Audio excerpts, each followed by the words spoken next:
The Supreme Court set to make a major ruling on affirmative action in the coming months. Justices will decide on two cases which could potentially end race-based admissions practices. Half of Americans say race and ethnicity should not be considered in the college admission process. Meanwhile, at least 9 states have banned the practice for public universities.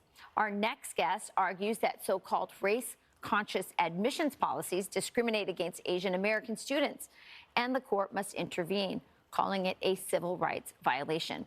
Boston Globe contributor Alex Shieh will attend Brown University this fall, and he joins us now.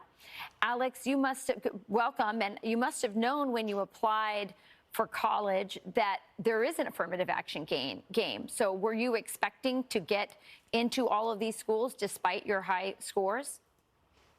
I mean, no, I think I was surprised and happy to get into Brown. Obviously, I'm very grateful that I have the opportunity to go to Brown, which is an Ivy League school. But at the same time, I had to be conscious knowing that the deck is stacked against kids that look like me because of affirmative action, which basically is a system which sort of discriminates against Asian American kids because university administrators don't think that we're diverse enough for their schools. They think that we only like math, we have no personality, and they don't think that we can contribute to a diverse student body. So instead, they have to consider our race as sort of a way to take away from that. And somehow I managed to get into Brown, so I'm happy about that.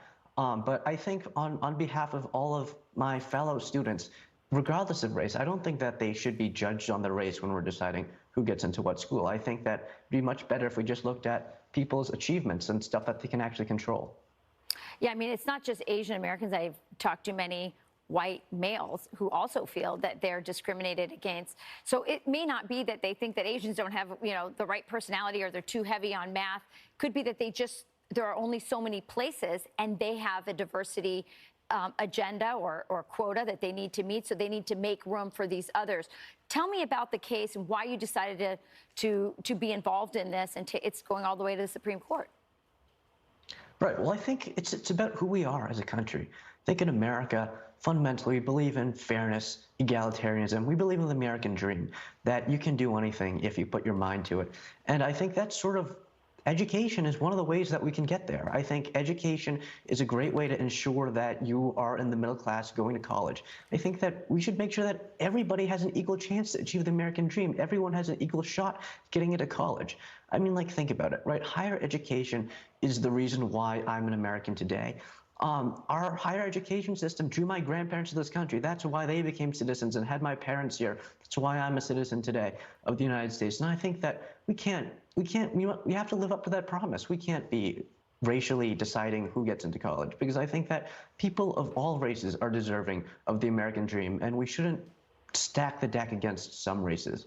Yeah, I couldn't agree more. I think we need to return to that idea of a meritocracy. It definitely is more fair. By the way, Asians do score disproportionately higher on these tests. I think as a parent, I just want to know what the Asian community is doing. Maybe we should have that conversation about how we're getting so many high achievers in that community as opposed to punishing them for that achievement.